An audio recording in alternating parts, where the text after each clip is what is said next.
శ్రీమాత్రే నమ. జయ గురు దత్తాత్రేయ నమ. ఈ వీడియోలో మనం మీనరాశి వారికి జనవరి 1వ తారీఖు నుంచి 31వ తారీఖు మధ్యలో జరగబోయే త్రైమాసిక ఫలితాలు, జాతకుడు ముందుగా రాబోయే జన్మశని నుంచి తప్పించుకునే విధంగా ఈ రాబోయే 90 రోజుల్లో ఏ విధంగా ప్లాన్ చేసుకోవాలి, మార్చి 30న వస్తున్నటువంటి ఉగాది తర్వాత ఏ విధమైన జాగ్రత్తలు తీసుకుంటే బాగుంటుంది అన్న విషయాన్ని ముందుగా మనం తెలుసుకునే ప్రయత్నంలో, మరి మీనరాశి వారికి వ్యయస్థానంలో సంచరిస్తున్నటువంటి శని భగవానుడు మార్చి 29న జన్మరాశిలోకి ప్రవేశించడం జరుగుతుంది. మరి ఇంచుమించుగా ఇప్పుడు అందరూ చెప్తున్న విధంగా అదే రోజు శని ప్రవేశిస్తున్న రోజే ఒక 6 గ్రహాలు మీ రాశిలో ఉండడం జరుగుతూ ఉంది. మరి దాని ప్రభావం గురించి ఇంకో వీడియోలో తెలుసుకున్నాం.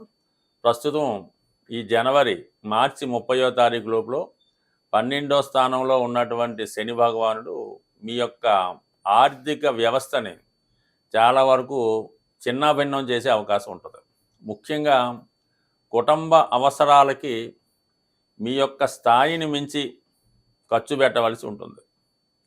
అలాగే లాభాధిపతి వ్యయంలో ఉండడం వల్ల ఆదాయం తగ్గుతుంది, ఖర్చు పెరుగుతుంది. ఇదే సమయంలో మీరు ఏదైనా ఒక పూర్తి బాధ్యత కలిగి ఉండగా, అంటే ఇప్పటికే చాలామందికి చెప్పడం వల్ల కొంతమంది సొంత గృహం కొనుక్కోవడం కానీ, ఏదైనా ఇంటి స్థలం కొనుక్కోవడం కానీ వాళ్ళ స్థాయిని బట్టి ఉండడం జరిగింది.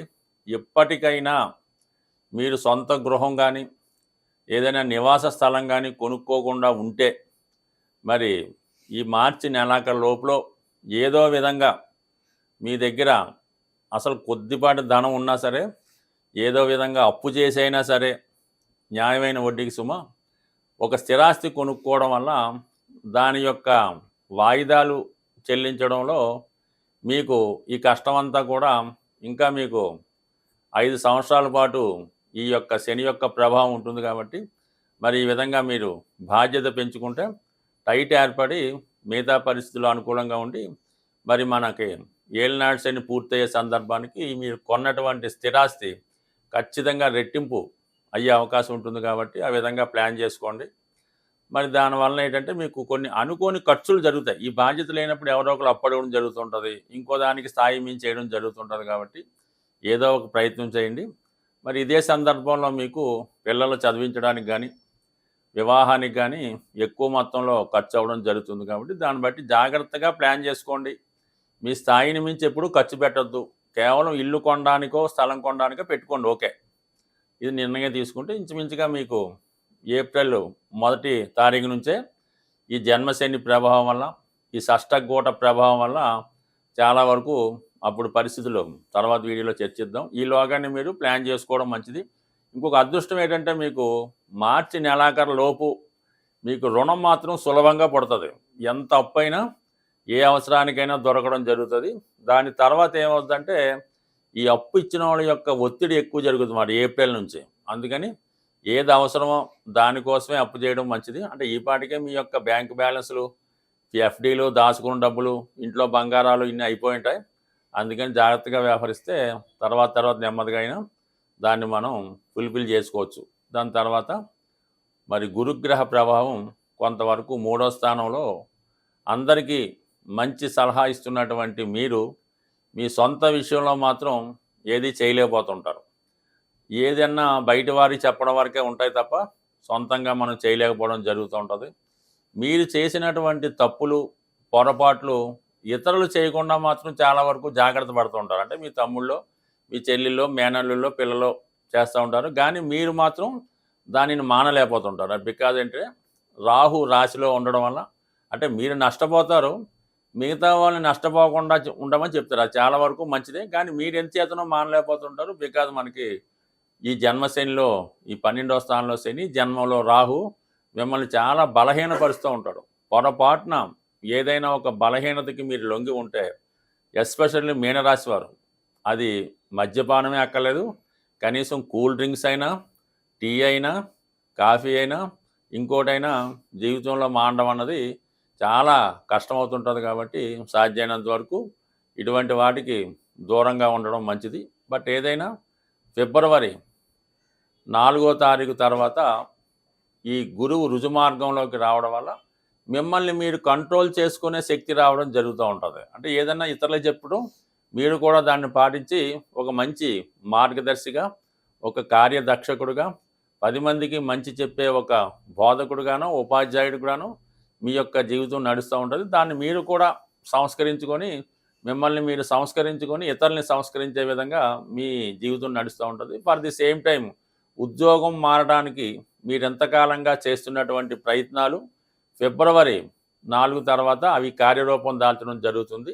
ఇది ఎక్కువగా ఉపాధ్యాయ రంగం, ఆధ్యాత్మిక రంగం, న్యాయవాది, అలాగే మెడికల్ డిపార్ట్మెంట్లో ఉన్న వాళ్ళకి ఒక గొప్ప మార్పు రావడం జరుగుతుంది. మీరు గతంలో ఎవరికైతే ఉద్యోగం ఇమ్మని అడిగారో, వాళ్ళు లేదని చెప్పారో, వాళ్ళే ఇప్పుడు మిమ్మల్ని పిలిచి మంచి హోదాతో మీకు గొప్ప పదవి ఈ ఫిబ్రవరి 4 తర్వాత ఇచ్చే అవకాశం ఉంటుంది. దాని కొరకు ఎదురు చూడండి.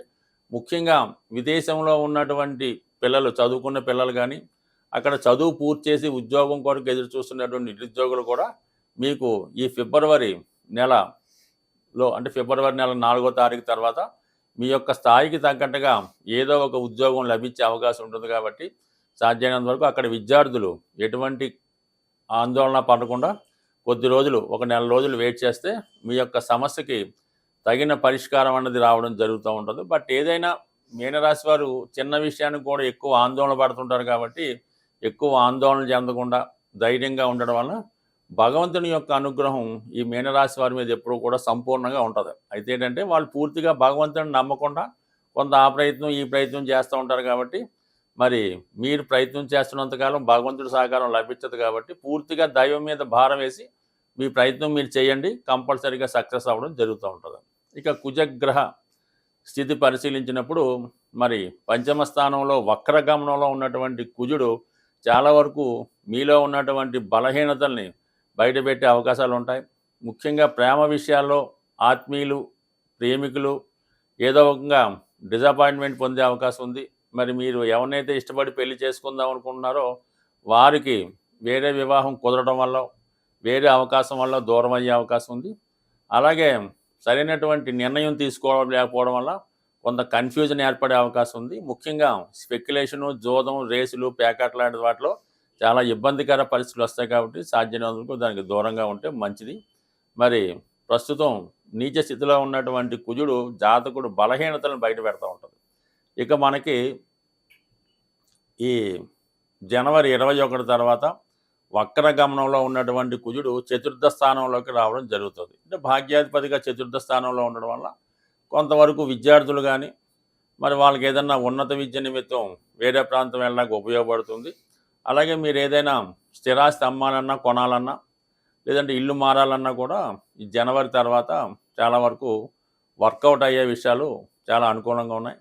మొత్తం మీద ఏంటంటే ఈ మీనరాశి వారికి ఈ గ్రహాల స్థితి, రాబోయే మార్పు కూడా ముఖ్యంగా శని గ్రహాన్ని బట్టే మిగతా గ్రహాల యొక్క ఫలితం ఉంటుంది. ఎందుకంటే శని కర్మకారకుడు. శని ఒకరిని శిక్షిస్తున్నప్పుడు మిగతా గ్రహాలు ఎప్పుడు కూడా సపోర్టుగా జాతకుడికి మంచి ఫలితం ఇవ్వడానికి ఇష్టపడమాట. శని అంగీకారం లేకుండా ఏ గ్రహం అన్నా మంచి ఫలితం ఇస్తుంది అంటే అది ఖచ్చితంగా చెడు ఫలితం అయింటుంది తప్ప మంచి ఫలితం అయితే కాదు. కాబట్టి సాధ్యమైనంత వరకు మరి ప్రస్తుతం శని యొక్క పర్యవేక్షణలో ఉన్నటువంటి అంటే ఒక విధమైనటువంటి సీసీ కెమెరాలో మీ వెనక ముందు శని భగవానుడు అమర్చి ఉన్నాడో, మీరు ఏమాత్రం పొరపాటు చేసినా డైరెక్ట్గా శని దృష్టిలో పడి ఇబ్బంది పడడం జరుగుతుంటుంది. కాబట్టి అతి క్రమశిక్షణగా ఉండడం, ప్రలోభాలకి లొంగకుండా ఉండడం, న్యాయమైన సంపాదన, మితమైనటువంటి ఆహారం ఇవన్నీ పాటించడం వల్ల, సింపుల్గా మీరు జీవితాన్ని పూర్తి చేసుకోవడం వల్ల ఖచ్చితంగా మీకు శని యొక్క అనుగ్రహంతో మీ జీవితం సంపూర్ణంగా సుఖమై మీకున్నటువంటి బలహీనతల నుంచి బయటపడి ఒక మంచి వ్యక్తిగా మీనరాశి వాళ్ళు ఎలా ఉంటారో ఆ విధంగా ఉండే అవకాశం ఉంటుంది. స్వస్తి.